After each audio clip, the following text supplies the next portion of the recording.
unfortunately, we are doing our indie showcase today, and I have picked up a game. I think I looked yesterday or this morning, and it was this morning. And Roguebit is on. It's both on Steam and on the eShop, Nintendo eShop, obviously. And it is $2 right now. I think I picked it up for like 50 cents, maybe 99 cents. This game is truly indie. It was made, I believe, by one person. And I did a quick like 5-10 minute playthrough of it myself to make sure it was a good game, and my nerdy side really enjoyed it. The Switch is getting a lot of indies, and that is what I am wanting to showcase. I love when people try to make new stuff, and that's what I see when these games come out. Sounds like Christmas music.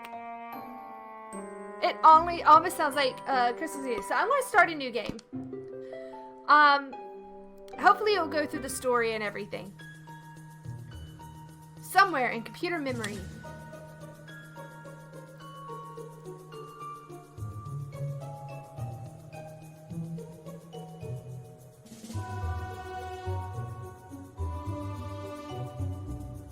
Something wonderful is about to happen.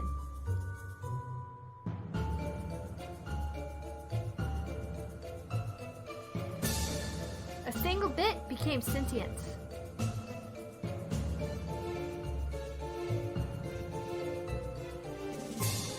And needs your help to escape.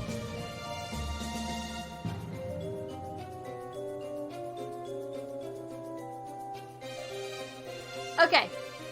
I am not going to spend as much time reading this because I just want to showcase really fast what this game is about, like the actual mechanics of this game, because I think it's really cool. It is a very good learning tool.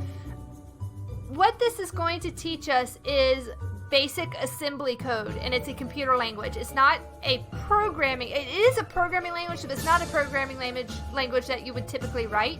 It is the instructions that an operating system will take to complete tasks. And so, I'm going to turn this down. Sorry, it's a little loud on my earphones, and I feel like I'm shouting. There we go.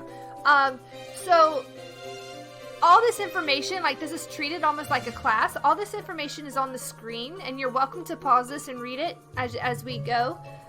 But I'm not going to. I already sort of have an idea of how assembly language works, so I'm going to try to the best of my ability to explain it. I had one college course class on it, and it wasn't my best subject. So I'm going to try, but I don't know how accurate this is to actual assembly language, but I do know from my limited knowledge it looked fairly accurate, at least believably accurate.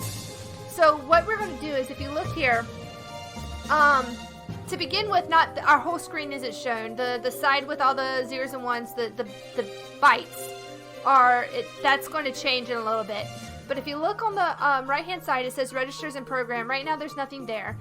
The register is your information, and then the program is going to give us instructions that we need to complete. So if you look, we're actually changing the bit. We're changing memory is what we're doing. We're changing the memory addresses over there.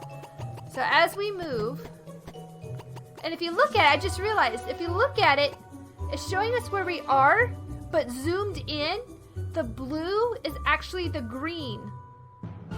So if I go all the way to the edge, see the edge of the L shape? Little details like that are just really impressive to me. So I can't actually move into the letters. They're all in the way. But I can move like through them. So this is gonna be a maze. We have to get out of this area. So there we go. Ah, I missed. It's super simple. It is very informative. So I will say it did fry my brain after a few minutes of playing it. But if you take your time, you can really start to get a hold of it. Like, this is just moving through a maze right now. And it's explaining how to go about working everything. So, Azure is an exclusive OR, which means that A logical operation that results in a 1 when two inputs are different, and 0 when they're equal. So if you have A and B, that's a 0. If you have A and B, that's a 1. If you have an A and B, that's a 0. If you have an A and B, that's a 1. So that's what we're looking at. So we have these comparators. So what does it say? What we gotta do? We can go ends. These are ends. These are A's. You can't go through the letters, so you can go through the dots. So we're gonna go through the dots. Can't go through those. So this is still just explaining. So look, this is ASCII characters here. Looks can be deceiving. Oh, I can't get through that. Okay.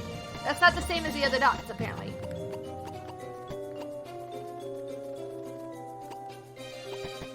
Okay, see, it's not black. There's a line there. I can't get through that. But I can get through this, and this is plus or minus.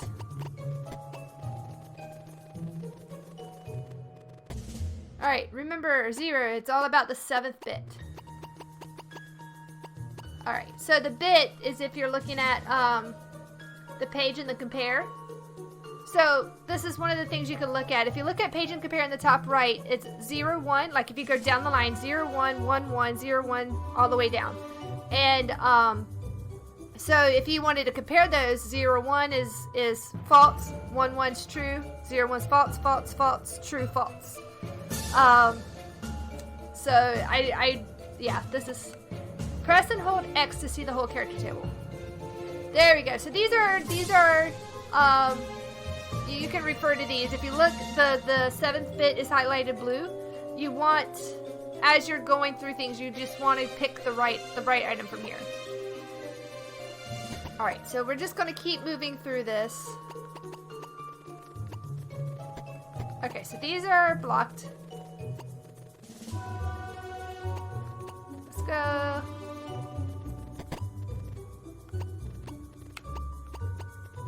Where do we need to go? Let's go. Let's try and stay up here. Dead end. Okay, so we have a dead end.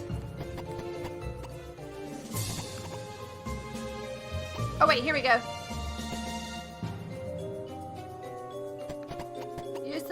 Use the left stick to zoom to adjacent right. Okay, so actually I think that's for the next section because I can't read the whole thing. All right, now if you look at this is kind of give us a head view. So from ASCII table, so the subject's ASCII table, please find a randomly shuffled table of all single byte characters on the left side. So that's what those are. So we have these randomly shuffled bytes. We have an ordered alphabet. What can we do with these?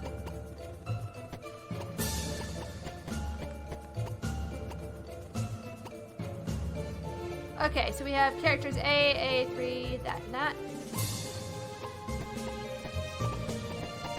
If I remember correctly, I think there is a place you can actually...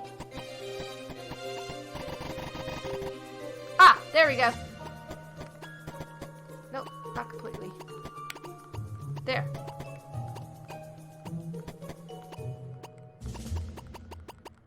And I'm not gonna lie, I'm not entirely sure what we're comparing at this point. I didn't start understanding this until we got to the actual program. It's all about the 7th bit. There we go. Alright. So a lot of this for me is a lot of trial and error, just because I'm not...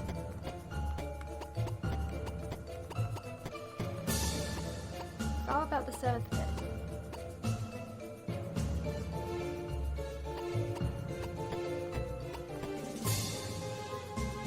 The 7th bit, yes. The 7th bit is the orange one.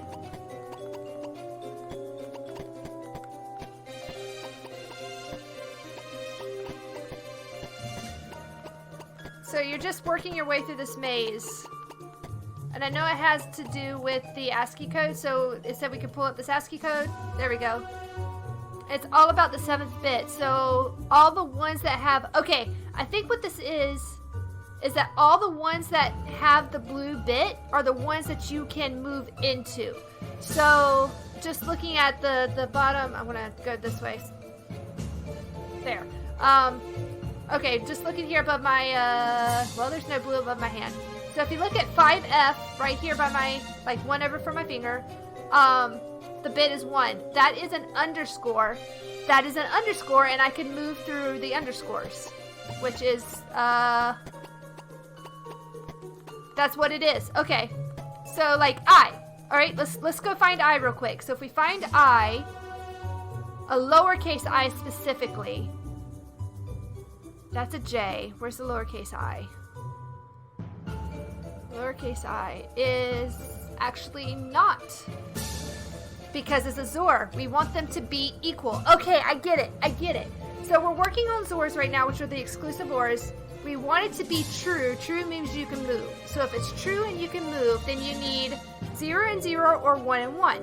Our bit is always 1, so we need to find the other one that is also always 1. I think that's what I was getting.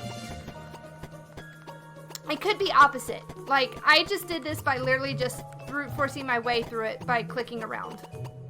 So you can get through this without, you know, doing anything too crazy. Like that. And then you can keep moving. Now, there's more. You cannot enter bytes that have the 7th bit set, because that would XOR yourself to 0. Okay, so I was opposite. You don't want it to be true, you want it to be false. So you want 0s and 1s or 1s and 0s. Okay, I got it. That the first time I played it, I didn't get that. Having to explain it. Pro tip of the day. When you can explain something, you truly understand it. So if you're struggling with something at school or work and you can't figure it out, it's what developers call rubber ducking, which I have a rubber kitty. You talk to it, you explain the problem to it, you explain your solution, and when you hear yourself say it out loud, like it makes everything come together. So that's kind of why I like doing these videos too. I'm going to do one more section here because I wanted to get to show the program stuff. So here's another talking about hexadecimals or hexes. What is hex? Yeah, hexadecimal. And all hexadecimal is it's a different way of reading the byte. You can still, yeah. I'll let you guys read that on your time. You can pause this video to read it. Move on over. And I love like all these little things in here. I think I'll make a textual game where you play as a single bit or a byte. It will take place inside a computer RAM at first and allow the player to visit video RAM or maybe CPU and GPU as well. So this is kind of like what this game is going to do. I love it. At the hardware level, computer programs are just a set of instructions. Here we go. This is what I want to show off. So we're going to get into these instructions. Okay. If you look at, we now have a program on the right hand side. We have swap and jump. And let me see if I can remember how to do this. To make it more readable, I will use the bytes corresponding to regular letters. Let's start with 2 instructions. Jump. J is jump to an address, to a specific address. And swap is you're going to change the value in that address. So if you're here and the place you want to be is here. Jump is to take this and just move over, and swap is to swap it. Alright, so let's see what we have. So we have to, now if you look, when I move, there's an X over there that's going to block my way. And what I've got to do, and I'm trying to remember exactly how I figured it out. So E25D, does that correspond to a 25D. What does that correspond to? That corresponds to... Okay.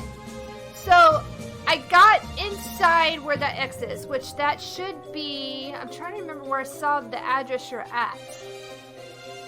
Maybe that's later. Maybe it gives you that later. But I'm now inside this X, and now I've got to execute this program. And by execute the program, you take it one step at a time. So the first step is to swap to E25D, and that's a memory address. So if I hit just over again, it moved the X to a different position. And I'm thinking, I wasn't paying much attention, but I'm thinking it's on that left-hand side, that little grid of 6. I'm thinking that's where that X went, because we swapped. So the next one we gotta do... Nope, that's not the one we went to. It's swapping to a different location. Oh, wait. Nope, it's just swapping to a different location. I'm not exactly sure where that is. Okay, we picked up a square. We've got a different, we've got a new set of instructions. We've got a jump. Oh, swapping. Now I'm over. I jumped over. So swap, swap, jump. Every time I make a move, I'm cycling through the program, and so what you eventually have to do is line up. So if you're trying to move, you'll have to move letters. Like you'll have a grid with alphabet pieces missing, and you'll have the alphabet over here, and you have to kind of jump back and forth between the swaps until you get to jump, and then you have to move over, or swap moves it. So you'll have to move over when it's on swap to move things over, or if you want to jump, you have to go back and forth until you get to jump, and then you want to hit the spot on the jump command so you get transported. It's a very technical game. I'm going to leave it there because I'm afraid, I know I'm not explaining it perfectly well. This is not my forte. My forte is on higher level programming, so like actual programming code. Not this low level. Low level means like super basic. High level means it's more readable and user friendly. That's a bad way of explaining that as well. But yeah, so this is what we consider low level, which is more the things you don't think about working and how they work. It's a very fun game if you have a mind for puzzle solving and reading these codes and trying to figure out what you're doing. All the instructions are here. They're not super easy to understand your first time through. There was things I didn't figure out until the second time through just now. So that is very interesting to me that this does have replay value, because you're going to work so hard to figure it out, and then when you get to a certain point and you replay it, you'll figure it out quicker. So that's a very high level program. I mean, a high level. Well, I should quit using high level. That is a very simple review of Roguebit. I do suggest it as a game. I enjoyed it when I played it. It is not a chill game. This game makes you think. It hurt my head a little bit, but it is a very informative game, and I think it's actually fairly well executed for what I've seen so far. The things you don't understand, you can cheese, like I did just a minute ago, just hitting left and right and up and down, trying to get through the maze until it let me. Until I found the sweet spots. That is doable so far in all the puzzles I've seen. I've played about maybe 30 minutes of it and we're probably about a third of the way to where I ended my first run on it. So, but yeah, this is a really good game. It does take some time to wrap your head around. Some people who work in the field will probably get it a whole lot quicker than those of us who do not. It is running on the shop right now again. I think I checked today. It's $2.99. I picked this up on sale. I either picked it up for like 49 cents or for 99 cents. I got it really crazy cheap. It might have been one of the penny games even. I've gotten a couple games for almost a penny. So... yes, so I'm going to go ahead and I do suggest this game. This is called Roguebit. I don't remember the developer's name, but if you want to check it out, it is on Steam, and it is also on the Nintendo eShop. I am playing it on my Switch now. So yes, that is this game.